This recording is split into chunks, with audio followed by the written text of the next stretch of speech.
જય માતાજી મિત્રો, અત્યારે હું એમ કહેવાય કે હળવદ તાલુકાના કોઈબા ગામની અંદર છું અને આ જગ્યાએ એમ કહેવાય કે અનેક એમ કહેવાય કે જે પાળિયાઓ જે છે એ આવેલા છે. આપણે પાળિયાની પાછળના ભાગે છીએ.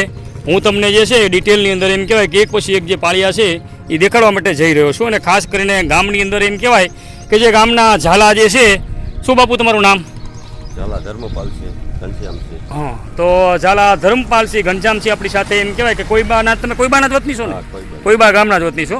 તો આ એમ કહેવાય કે બધા પાળિયાની તો માહિતી આપણી પાસે પણ નથી અને એમની પાસે પણ નથી ઉપલબ્ધ, પણ જે પાળિયાની માહિતી એમની પાસે છે એ આપણને જણાવવા માટે જઈ રહ્યા છે. ખાસ કરીને એમ કહેવાય કે એમના દાદા પણ એમ કહેવાય કે આ જ આજે આખી પાળિયાની એમ કહેવાય કે સેના છે. કારણ કે સેના આપણે એ માટે કહીએ છીએ કે એક પાળીઓ હોય તો આપણે એને પાળીઓ વણી કે, પણ એમ તમે જો પાળિયા જે છે અહીંયા તમે જો ઘણા ખરા પાળિયા આવેલા છે. એટલે આપણે આખી એમ કહેવાય કે સેના છે. તો અહીંથી તમે જુઓ, અહીંથી છે છેક અહીંથી ચાલુ થાય તો તમે જો એક પછી એક એમ કહેવાય કે પાછળ આમાં જો કે ઘણા બધા મોટાભાગના અપૂજ છે, પણ એમ કહેવાય કે સારામાં સારું જો કામ હોય તો ગામની અંદર એમ કહેવાય કે ક્ષત્રિય સમાજ છે, એ સિવાય ઘણો બીજો સમાજ પણ છે જે એમ કહેવાય કે સારામાં સારું કામ કરી રહ્યું છે. તો બાપુ પહેલું તો તમે એ અમને જણાવશો ધર્મપાલસિંહ કે આ તમે વર્ષોથી એમ કહેવાય કે દર 14 આ ઘણા ખરા તમે કીધું કે ભાઈ આની અંદર ઘણા ખરા પાળિયા જે છે અમને પણ નથી ખબર, તમે એટલા વર્ષથી રહો છો પણ નથી ખબર, અને ઘણા ખરામાં એમ કહેવાય કે એના વારસદાર આવતા જ નથી. બરોબર, હવે ઘણી વખત એવું બનતું હોય કે શું કારણે આવતા નથી એ આપણે નથી જાણતા, પણ તમે જે કામ કરી રહ્યા છો ખરેખર એમ કહેવાય કે બિરદાવા જેવું છે. તમે દર 14 આ બધાને એમ કહેવાય સિંદૂર સાપા કરો છો, નવરાવીને પછી સિંદૂર સાપું બધું કરવાનું. હા હા હા, તો એ ખરેખર અમને ખ્યાલ આવ્યો ત્યારથી અમે કરી છે. હા હા, તમારા દાદાના પાળીઓ આપણને બતાવો પહેલાં. તો એમના દાદા જે છે એમનો પાળીઓ એમ કહેવાય કે એમને તો જો કે બારોટના ચોપડે ઉકેલેલો છે. આ તમે જુઓ એ કહેવાય કે ગાયની વારે ચડેલા ને, ગાયની વારે પોતે એમ કહેવાય કે કામ આવી ગયેલા અને એ વખતે અહીંયા એમ કહેવાય કે અહીંયા પાળિયા રૂપે એમને સ્થાન આપેલું છે. અને આપણે એમનું નામ બામ જે કંઈ છે એ આપણે પૂછશી. તો પહેલું તો તમે જે છે ને આપણે બાપુ નામ તમારા જે દાદા જે છે આ ગાયની વારે કામ આવી ગયેલા એનું નામ જણાવશો? સંવંત 1859માં. 1859માં. હા. રૂપાજી સુત દાદુભા ગાયના રક્ષણ માટે કામ આવી ગયા છે. રૂપાજી સુત દાદુભા પોતે એમ કહેવાય કે ગાયની વાંહે પોતે જે છે એ ખપી ગયેલા એ વખતની અંદર. અને બીજા અમારા બીજા ભાઈ જ છે કોટ ગાંગડ. કોઠ ગાંગડ મારા મામાનું એમ કહેવાય કે પહેલાં એ વતન હતું. આજની તારીખે મારા હગા મામા જે છે ને એ રાઠોડ છે, પણ એમ કહેવાય કે એમની આગળ જે અટક કરીને એમાં ગાંગડિયા રાઠોડ લાગે. એ વખતની અંદર ગાંગડથી મૂકીને આવીને કોઈ આવેલા. તો છે અહીંયા કોટ ગાંગડ એમને એ આવેલા અમારે અત્યારે રૂબરૂ કે ફોન ટેલિફોનિક વાત થાય એ આવે છે. આ એમનું છે એટલે મૂળ અમારે એ દાદા ના દાદા અમારે બધા ટચ ટૂંકની અંદર બધા ભાઈઓ હતા. ટૂંકમાં એક જ કુટુંબ હશે આગળ જતા. ટૂંકની અંદર પછી અહીંથી ગામ જે મળ્યા હોય એ પ્રમાણે સૌએ સ્વીકારેલા હોય. જૂનું ગામ છે કંકાવટી. કંકાવટીથી તમે નીકળીને અહીં તમને કોઈ બા એ વખતે જે કઈ વખતે મળ્યું હોય એ વખતની. હા, તો બહુ જૂનો ઇતિહાસની વાત છે. હા હા. તો આ જે છે એ એમ કહેવાય કે ગાંગડના જે તમારા ભાઈ કુટુંબ જે છે એમના દાદા છે. ટૂંકની અંદર આ પણ તમારા ઝાલા પરિવારના છે. અને આ એ બતાવો ઓરા અવતરણ થોડા. આ જે બે ઓટો બાંધીને એમ કહેવાય કે 2-3 જે છે ખાસ એના વિશે વાત કરો. એ અમારા ગામના ઠાકોર. હા, ઠાકોર કોળીના જ છે. હા હા. એ આવે છે, એ અહીંયા જ રહે છે. એમના વંશજો પણ સૌથી સારામાં સારું કામ લાગ્યું હોય તો તમારી જે એક પ્રેરણા જે છે કે કોઈ પણ પાળીઓ રહ્યો એ અપૂજ ન રહે એના માટે દર તમે 14ના દિવસે એમ કહેવાય સરકાર છે બધા આપણી માટે જ કામ આવે. અને તમે કીધું કે તમારો એક વિચાર છે, પણ હવે આની અંદર એમ કહેવાય કે ઘણા ખરા પાળિયાની તો તમને માહિતી છે નહીં, બરોબર, એનો અભાવ છે આપણી પાસે. તો કદાચ કોઈ પણ દર્શક મિત્રો જોતા હોય અને જો કદાચ કોઈ બા આપણે બાપુ એડ્રેસ પહેલા આપશો, કયું ગામ કહેવાય આખું? કોઈબા હળવદ તાલુકાનું 10 કિલોમીટર હળવદથી. હા, અને જિલ્લો મોરબી અત્યારનો. પહેલા સુરેન્દ્રનગર જિલ્લામાં આવતું કોરબી આ કોઈબા, પણ અત્યારે એમ કહેવાય. અને મિત્રો આ જે પાળીઓ છે ને એને ખરેખર બેલાળ પાળીઓ કહેવામાં આવશે. એક સાથે જે બંને ભાઈઓ હોય એ વખતે એમ કહેવાય કે કામ આવી ગયા હોય એટલે જે હગા બે ભાઈ હોય ને આ રીતે બેલાળ પાળિયાની અંદર એમ જે કહેવાય કે એની આ રીતે સ્થાપના કરવામાં આવતી હોય છે. તો હા, એ રીતે જ હોય. એ બધું આપણે દેખાડીએ બરાબર. પહેલાં આ લઈ લઈએ. તો કોઈ પણ દર્શક મિત્રો જોઈ રહ્યા હોય તો આની અંદર એમ કહેવાય કે ઘણા ખરા સતીના પણ એમ જે તમે જુઓ 1 2 3 પછી પાછળ 1 2 3 4 5 એની પાછળ ના ભાગે પણ છે. ઓછામાં ઓછા જાજુ નહીં તો 6 થી 7 સતીમાના પાળિયા છે, પાછળ પણ 3 છે. બરાબર. તો મોટો વિચાર એવો છે ધર્મપાલસિંહનો કે અમારે અમારા દાદા માટે તો મેં તો પ્રેરણા આપી હતી કે તમે કાંઈ ન કરો તો કાંઈ નહીં. આની અંદર એમ કહેવાય કે તમે જો ખાડો છે, પાણી ભરાય છે, એટલે એમને એ જ કીધું કે અમારા જે બધા પાળિયા રહીને ઊંચા લેવા છે, પણ હવે આની અંદર માની લો કે હવે અમુક તો લોકો સહમત છે. બરાબર. જે અહીંના છે આવે છે એ સહમત છે, પણ જે નથી આવતા એનો કોઈનો હતો પતોય નથી. અપૂત છે એટલે એમાં થોડુંક એમ થાય કે હવે હા. બધાય કઈ રીતે અને કોઈ પણ વસ્તુ હોય ને માણસને થોડીક આમ એનો ડર હોય, બીક હોય કે કંઈ આપણે તકલીફ ઊભી ન થાય. કદાચ આપણે કાલે વારે કાઢીને ઓલાની ગોળે કે કાગડાને બેવું દાંડને ભાંગવું, તેથી આપણને એમ પડે કે આના હિસાબે તો નહીં થયું હોય ને એમ. તો ચાલો આપણે આ બધા તો પાળિયા એમ કહેવાય કે મિત્રો તમને હું તમે જો આ એમના દાદાથી ચાલુ કરું. આ ગાયની વારે એમના દાદા ચડેલા, પછી તમે જુઓ આ પાછળ એમ કહેવાય કે ઘણા ખરા આપણને દર્શનીય છે. હળવદ તાલુકાનું કોઈબા ગામ અને અત્યારે હાલની અંદર મોરબી જિલ્લો છે. પહેલાંના સમયની અંદર એમ કહેવાય કે જે જિલ્લો હતો ને આ પણ એમના દાદા જ છે, એમના કુટુંબી ભાઈની અંદર દાદા જ થયા એમના. અને આ બધા તમે જુઓ અમુક તો એમ કહેવાય કે આડા પણ પડી ગયેલા છે. ઘણી વખત એવું બનતું હોય કે મિત્રો તમે કોમેન્ટ કરતા હોય, પણ ઘણી વસ્તુ એવું થાય કે શક્ય નથી હોતી. ઘેરો પરિવાર હોય અને ઘણી વખત એવો વહેમ પણ પડતો હોય કે આપણે આને કંઈ કરીશું અને કંઈ તકલીફ ઊભી થશે ને, ઘણી વખત આવું બનતું હોય છે. એટલે માણસ થોડો પોતે એમ કહેવાય કે સાવધાન રહે, બીતો હોય, બીજું કાંઈ હોતું નથી. બરાબર. બાકી કોઈને એમ હોય નહીં પોતાના શરીર પ્રત્યે પ્રેમ ન હોય. આ પણ એક પાળીઓ છે અને બધા બાકીના પાળિયા આપણે તમને આગળથી દેખાડ્યા.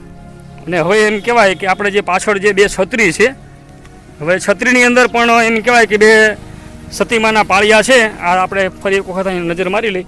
આ તમે જુઓ બધા એમ કહેવાય કે આના ઘણા ખરાના વારસદાર આવતા જ નથી, પણ સારામાં સારું છે કામ જે બાપુનું હોય આપણને ખરેખર બિરદાવા જેવું છે કે પોતે આટલું બધું એમ કહેવાય કે સાર સંભાળ જે છે એ લઈ રહ્યા છીએ. અને દર 14 પોતે એમ કહેવાય કે અપૂજ જે પાળિયા ન રહે એના માટે બધાને સિંદૂર સાપા કરી રહ્યા છે. આ પણ તમે જુઓ અહીંયા બહાર રોડમાંથી એમ કહેવાય કે આમ કહેવાય કમ્પ્લીટ રોડ છે, રોડની બિલકુલ બાજુમાં સતીમાનો પાળિયો. અને અહીંયા પહેલાં આપણે જોયું, નિરીક્ષણ કર્યું તો અહીંયા એમ કહેવાય કે ઘણી છત્રીઓ છે. કદાચ હાલમાં 2 છે પણ કદાચ 4 છત્રીઓ હોય કે 3 હોય. બરાબર. અને અહીંયા આજે તમે કહો ને હા જે છે ને પાળિયા જેવું, આ એ પાળિયો જ છે. હા એ બહારથી આવે છે 14ના દિવસે. હા એમને ખ્યાલ આવ્યો હશે, મળ્યું હશે કોઈ બારોટના ચોપડે અથવા કે ગમે રીતે ધ્યાન એમનું પડ્યું છે તો એ આવે છે વાંકાનેર બાજુ. વાંકાનેર બાજુથી. હા એનું પ્રોપર ગામ તો મને યાદ નથી, હા હા પણ વાંકાનેર સાઈડથી આવે છે. હા હા. અને આપણે છત્રી જે આપણી સાથે છે ધર્મપાલસિંહ બાપુ, આ છત્રી વિશે કોઈ માહિતી ખરી બાપુ? છત્રીમાં તો બહુ જૂનો ઇતિહાસ છે એટલે બહુ આઈડિયો નથી. એટલે આઈડિયામાં તો અમે અમારા પ્રમાણે કહી છીએ. બરાબર. સોલિડ તો અમને ખબર નથી, પણ એવું કહેવામાં આવે છે કે મોટા ભાગે જે ગ્રાસ હોય, જેને ગામ ગ્રાસ હોય, રાજવી પરિવાર હોય, જે એમ કહેવાય કે ગામ ગ્રાસ જેને મળેલું હોય ને એનામાં કોઈ માની લો કે આ રીતે કામ આવી જાય તો એના જે સતી એની પાછળ થયા હોય કે પોતે સૂરવીરતાને પામ્યા હોય તો એમનો પણ પાળિયો હોય છે. અને અહીંયા તમે આવો ને તો મારા અંદાજ પ્રમાણે 2 સતીમાં છે ને, પણ અહીંયા પણ એમ કહેવાય કે આ છત્રી છે અને અહીંયા પહેલાં પાળિયો હશે. બરાબર. હવે અહીંયા કદાચ આપણે આગળ છે પાણા છે કે પાળીઓ છે આપણે નથી જાણતા, પણ અહીંયા હશે ખરો, કારણ કે છત્રી છે ને તો પાળીઓ હશે અહીંયા. બીજી આ બાજુ જોવો ને બધું એ બાજુમાં એનું બાંધકામ જે રહ્યું ને ધર્મપાલસિંહ, આ જે એનું બાંધકામ રહ્યું ને અહીંથી આપણે જો અધૂરું છે, ટુકડી અંદર અધૂરું એટલે કે પહેલાં પૂરું હશે. આ છત્રીના જ બધા પથ્થરો છે આ પથ્થરો છે એના છે. અને તમે કીધું એમ કે અહીંયા પહેલાં પાછળના ભાગે કૂવો હતો. અને એ તો બહુ ઇતિહાસ બહુ જોરદાર હતો. હા હા. એ કૂવાનું પાણી અમારા ગામમાં અમારા ગઈડિયાર બધા કહેતા કે એ કૂવાનું પાણી પીતા ને એ ક્યાંય કોઈ પાછા ન પડતા. ટૂંકની અંદર એ કૂવાનું પાણી જે હતું એટલું એમ કે જોરાવર ને જનૂની હતું. અને એના હિસાબે જે તે વખતે પહેલાના સમયમાં ગામ ભાંગતા, દુશ્મનો આવતા ને એ કૂવાને બુરી નાખ્યો. કૂવાને બુરી નાખ્યો. હા. બાકી ટૂંકની અંદર પાછા ન પડતા. ટૂંકની અંદર જે ઓલો ખાનદાની જે સ્ત્રોત હતો જોરદાર, એને લોકો એમ કહેવાય કે એ વખતે વિધર્મીઓ હશે જે હોય બરોબર એને બુરી નાખ્યો. અને એક બીજા પણ એમ કહેવાય કે દાદા આવી ગયા છે. જેમ જેમ લોકો અમને જોવે છે એમ આવે છે કે ભાઈ આ શું આ બધા પાળિયા ને બધા કેમ ફીંદી રહ્યા, પણ અમે પાળિયા જે છે એને બધાને ફિલ્માવી રહ્યા છીએ.